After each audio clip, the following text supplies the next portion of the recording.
Capítulo 4 O plano da redenção. A queda do homem encheu o céu todo de tristeza.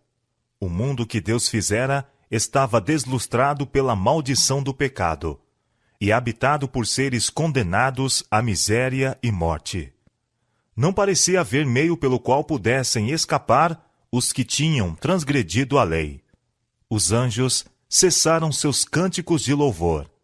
Por toda a corte celestial havia pranto pela ruína que o pecado ocasionara. O Filho de Deus, o glorioso comandante do céu, ficou tocado de piedade pela raça decaída. Seu coração moveu-se de infinita compaixão ao erguerem-se diante dele os ais do mundo perdido. Entretanto, o amor divino havia concebido um plano pelo qual o homem poderia ser remido. A lei de Deus, quebrantada, exigia a vida do pecador. Em todo o universo não havia senão um ser que, em favor do homem, poderia satisfazer as suas reivindicações. Visto que a lei divina é tão sagrada como o próprio Deus, unicamente um ser igual a Deus poderia fazer expiação por sua transgressão. Ninguém, a não ser Cristo, poderia redimir da maldição da lei o homem decaído e levá-lo novamente à harmonia com o céu. Cristo tomaria sobre si a culpa e a ignominia do pecado, pecado tão ofensivo para um Deus santo que deveria separar entre si o Pai e o Filho. Cristo atingiria as profundidades da miséria para libertar a raça que fora arruinada. Perante o Pai, pleiteou ele em prol do pecador, enquanto a hoste celestial aguardava o resultado com um interesse de tal intensidade que palavras não poderão exprimir. Muito prolongada foi aquela comunhão misteriosa, o conselho de paz, em prol dos decaídos filhos dos homens. O plano da salvação fora estabelecido antes da criação da terra, pois Cristo é o Cordeiro morto desde a fundação do mundo. Foi, contudo, uma luta, mesmo para o Rei do Universo, entregar seu Filho para morrer pela raça culposa. Mas Deus amou o mundo de tal maneira que deu seu Filho unigênito, para todo o que nele crê, não pereça, mas tenha vida eterna. São João capítulo 3, verso 16. Oh, que mistério da redenção! O amor de Deus por um mundo que não o amou. Quem pode conhecer as profundidades daquele amor que excede todo o entendimento? Durante séculos intérminos, mentes imortais, procurando entender o mistério daquele amor incompreensível, maravilhar-se-ão e adorarão. Deus ia ser manifesto em Cristo, reconciliando consigo o mundo. 2 Coríntios capítulo 5, verso 19. O homem se tornara tão degradado pelo pecado que lhe era impossível, por si mesmo, andar em harmonia com aquele cuja natureza é pureza e bondade. Mas Cristo, depois de ter remido o homem da condenação da lei, poderia comunicar força divina para se unir com o esforço humano. Assim, pelo arrependimento para com Deus e fé em Cristo, os caídos filhos de Adão poderiam mais uma vez tornar-se filhos de Deus. O plano pelo qual poderia unicamente conseguir-se a salvação do homem abrangia o céu todo em seu infinito sacrifício. Os anjos não puderam regozijar-se ao desvendar-lhes Cristo o plano da redenção, pois viram que a salvação do homem deveria custar a indizível mágoa de seu amado comandante. Com pesar e admiração, escutaram suas palavras ao contar-lhes ele como deveria descer da pureza e paz do céu, de sua alegria, glória e vida imortal e vir em contato com a degradação da terra, para suportar suas tristezas, ignominia e morte. Ele deveria ficar entre o pecador e a pena do pecado. Poucos, todavia, o receberiam como o Filho de Deus. Deixaria sua elevada posição como a majestade do céu, apareceria na terra e humilhar-se-ia como um homem, e pela sua própria experiência, familiarizar-se-ia com as tristezas e tentações que o homem teria de arrostar. Tudo isto seria necessário a fim de que ele pudesse socorrer os que fossem tentados. Hebreus capítulo 2, verso 18. Quando sua missão como ensinador estivesse terminada, deveria ser entregue nas mãos de homens ímpios e ser submetido a todo insulto e tortura que Satanás os poderia inspirar a infligir. Deveria morrer a mais cruel das mortes, suspenso entre o céu e a terra, como um pecador criminoso. Deveria passar longas horas de agonia, tão terrível que anjos não poderiam olhar para isso, mas velariam o rosto para não verem aquele quadro. Deveria suportar a aflição de alma, a ocultação da face do Pai, enquanto a culpa da transgressão, o peso dos pecados do mundo inteiro estivessem sobre ele. Os anjos prostraram-se aos pés de seu comandante e ofereceram-se para serem sacrifício para o homem. Mas a vida de um anjo não poderia pagar a dívida. Apenas aquele que criara o homem tinha poder para o redimir. Contudo, deveriam os anjos ter uma parte a desempenhar no plano da redenção. Cristo havia de fazer-se um pouco menor que os anjos, por causa da paixão da morte. Hebreus capítulo 2, verso 9. Tomando ele sobre si a natureza humana, sua força não seria igual a deles, e deveriam eles ministrar-lhe, fortalecê-lo em seus sofrimentos e mitigá-los. Deveriam também ser espíritos ministradores, enviados para ministrarem a favor daqueles que seriam herdeiros da salvação. Hebreus capítulo 1, verso 14. Eles guardariam os súditos da graça, do poder dos anjos maus e das trevas arremessadas constantemente em redor deles por Satanás. Quando os anjos testemunhassem a agonia e humilhação de seu Senhor, encher-se-iam de dor e indignação, e desejariam livrá-lo de seus assassinos, mas não deveriam intervir a fim de evitar qualquer coisa que vissem. Fazia parte do plano da redenção que Cristo sofresse o escárnio e maltrato de homens ímpios. E ele consentiu com tudo isto quando se tornou o Redentor do homem. Cristo assegurou aos anjos que pela sua morte resgataria muitos e destruiria aquele que tinha o poder da morte. Recuperaria o reino que o homem perdera pela transgressão, e os remidos deveriam herdá-lo com ele, e nele habitar para sempre. Pecado e pecadores seriam extintos para nunca mais perturbarem a paz do céu ou da terra. Ele ordenou que o exército angélico estivesse de acordo com o plano que seu pai aceitara, e se alegrasse de que, pela sua morte, o homem decaído pudesse reconciliar-se com Deus. Então, alegria, inexprimível alegria, encheu o céu. A glória e bem-aventurança de um mundo remido sobrepujaram mesmo a angústia e sacrifício do príncipe da vida. Pelos passos celestiais ecoaram os primeiros acordes daquele cântico que deveria soar por sobre as colinas de Belém. Glória a Deus nas alturas, paz na terra, boa vontade para com os homens. São Lucas capítulo 2, verso 14. Com mais intensa alegria, então, do que no enlevo da criação recém-feita, as estrelas da alva juntas alegremente cantavam, e todos os filhos de Deus rejubilavam. Jó, capítulo 38, verso 7. Para o homem, a primeira indicação de redenção foi dada na sentença pronunciada sobre Satanás no jardim. Declarou o Senhor: porém inimizade entre ti e a mulher, e entre a tua semente e a sua semente. Esta te ferirá a cabeça, e tu lhe ferirás o calcanhar. Gênesis capítulo 3, verso 15.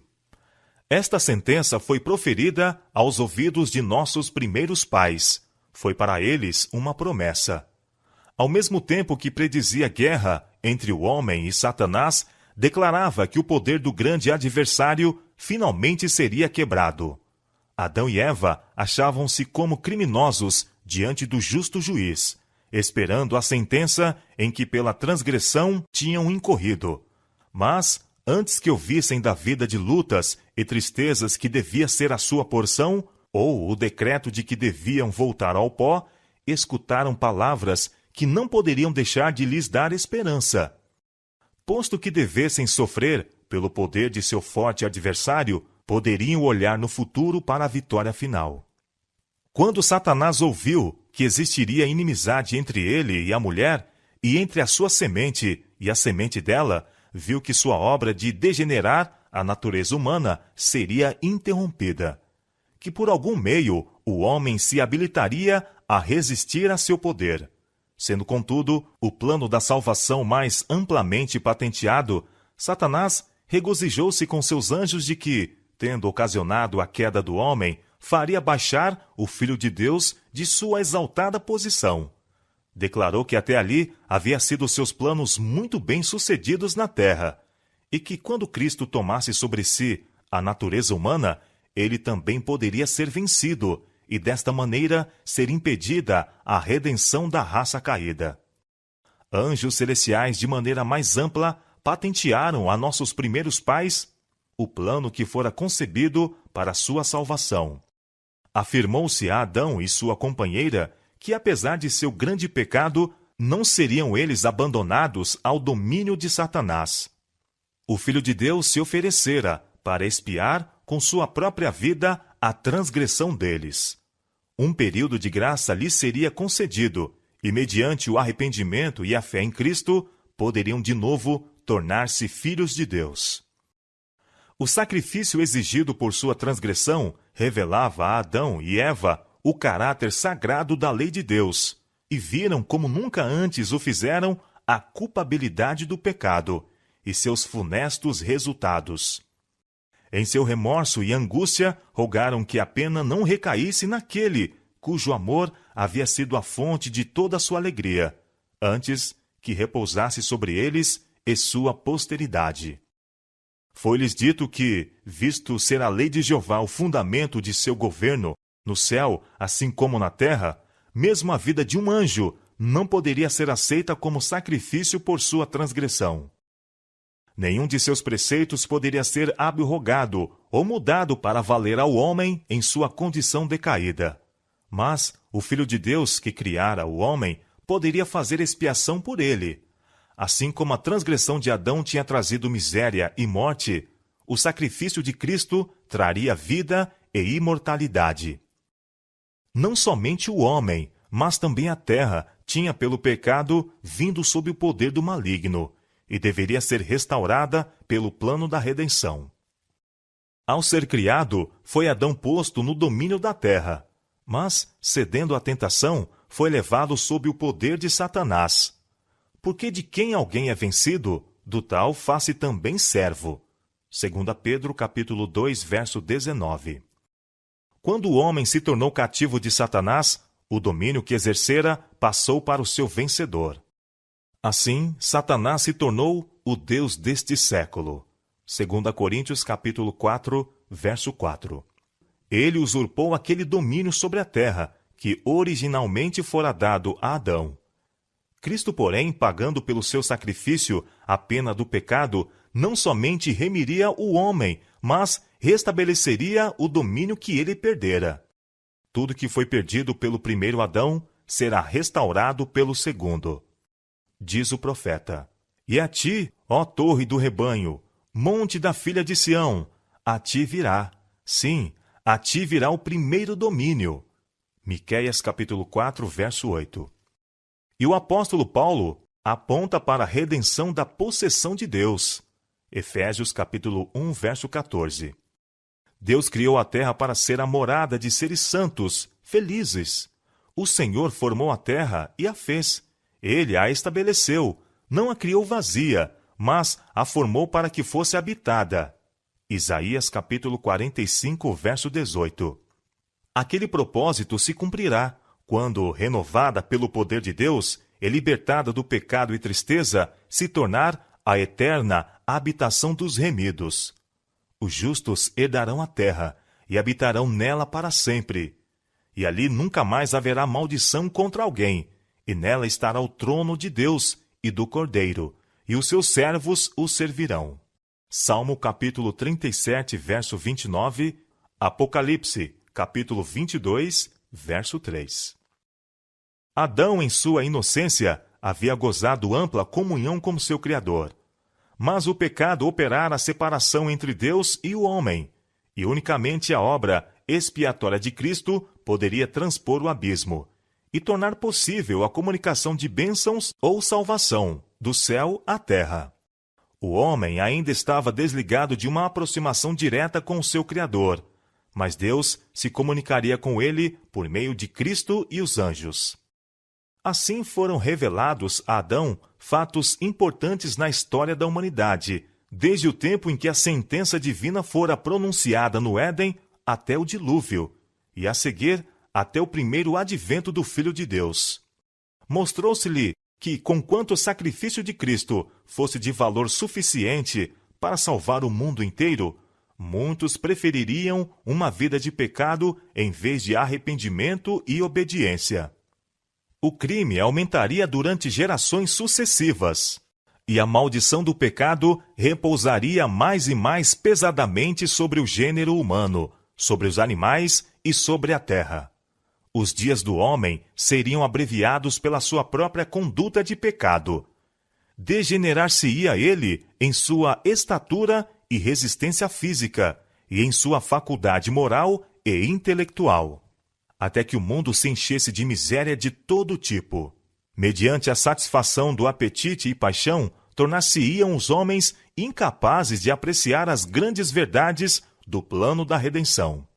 Cristo, no entanto, fiel ao propósito pelo qual deixou o céu, continuaria seu interesse pelos homens e ainda os convidaria a esconder nele suas fraquezas e deficiências.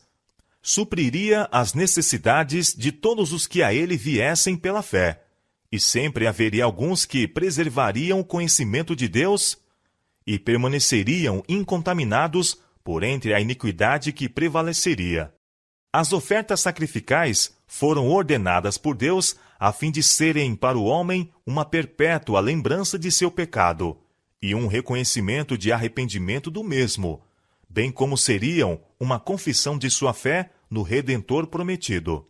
Destinavam-se a impressionar a raça decaída com a solene verdade de que foi o pecado que causou a morte.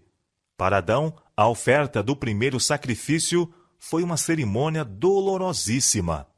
Sua mão deveria erguer-se para tirar a vida, a qual unicamente Deus podia dar. Foi a primeira vez que testemunhava a morte, e sabia que se ele tivesse sido obediente a Deus, não teria havido morte de homem ou animal. Ao matar a inocente vítima, tremeu com o pensamento de que seu pecado deveria derramar o sangue do imaculado Cordeiro de Deus. Esta cena deu-lhe uma intuição mais profunda e vívida da grandeza de sua transgressão, que coisa alguma, a não ser a morte do amado Filho de Deus, poderia expiar. E maravilhou-se com a bondade infinita que daria tal resgate para salvar o culpado.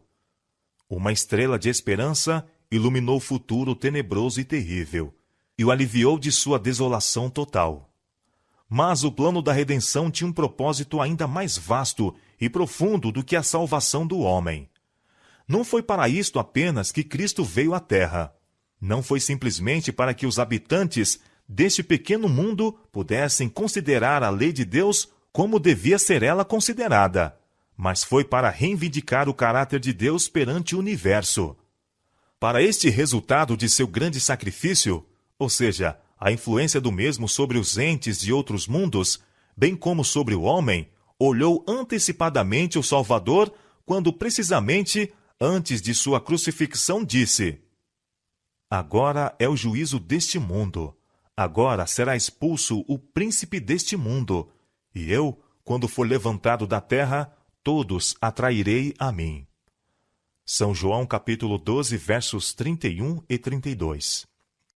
O ato de Cristo, ao morrer pela salvação do homem, não somente tornaria o céu acessível à humanidade, mas perante todo o universo justificaria Deus e seu Filho, em seu trato com a rebelião de Satanás. Estabeleceria a perpetuidade da lei de Deus e revelaria a natureza e os resultados do pecado. Desde o princípio, a grande controvérsia fora a respeito da lei de Deus. Satanás procurara provar que Deus era injusto, que sua lei era defeituosa e que o bem do universo exigia que ela fosse mudada. Atacando a lei, visava ele subverter a autoridade de seu autor. Mostrar-se-ia no conflito se os estatutos divinos eram deficientes e passíveis de mudança, ou perfeitos e imutáveis. Quando Satanás foi arremessado do céu, resolveu tornar a terra o seu reino. Quando tentou e venceu Adão e Eva, achou que havia adquirido posse deste mundo, porque, dizia ele, escolheram a mim como seu príncipe. Alegava que era impossível ser concedido perdão ao pecador, e, portanto, a raça decaída constituía legítimos súditos seus, e seu era o mundo. Mas Deus dera o seu amado Filho, igual a ele mesmo, a fim de arrostar a pena da transgressão, e assim proveu um caminho pelo qual pudessem ser restabelecidos ao seu favor, e de novo trazidos ao seu lar edênico. Cristo empreendeu redimir o homem e livrar o mundo das garras de Satanás. O grande conflito, iniciado no céu, devia ser decidido no próprio mundo, no próprio campo que Satanás alegara como seu. Foi maravilha para o universo todo que Cristo se humilhasse para salvar o homem decaído. Que aquele que passara de uma estrela para outra, de um mundo para outro, dirigindo tudo, suprindo pela sua providência as necessidades de toda a ordem de seres em sua vasta criação, que ele consentisse em deixar sua glória e tomar sobre si a natureza humana. Era um mistério que os seres sem pecado de outros mundos desejavam compreender. Quando Cristo veio ao nosso mundo sob a forma humana, todos estavam profundamente interessados em acompanhá-lo, ao percorrer ele, passo a passo, a vereda ensanguentada a partir da manjedoura ao Calvário. O céu observou o insulto e zombaria que ele recebeu, e sabia que isto foi por instigação de Satanás. Notaram a operação das forças contrárias a avançar, impelindo Satanás constantemente trevas, tristezas e sofrimentos sobre a raça, e estando Cristo a reagir contra isso. Observaram a batalha entre a luz e as trevas, enquanto a mesma se tornava mais forte. E ao clamar Cristo em sua aflição mortal sobre a cruz, está consumado, um brado de triunfo repercutiu por todos os mundos e pelo próprio céu. A grande contenda que estivera em andamento durante tanto tempo neste mundo estava agora decidida, e Cristo era vencedor. Sua morte resolveu a questão de terem, ou não, o Pai e o Filho, amor suficiente pelo homem para exercerem a abnegação e um espírito de sacrifício. Havia Satanás revelado seu verdadeiro caráter de mentiroso e assassino. Viu-se que o mesmo espírito com que governara os filhos dos homens, que estiveram sob seu poder, se lhe fora permitido governar os seres do céu. Unanimemente, o universo fiel uniu-se no engrandecimento da administração divina. Se a lei pudesse ser mudada, ter-se-ia podido salvar o homem sem o sacrifício de Cristo.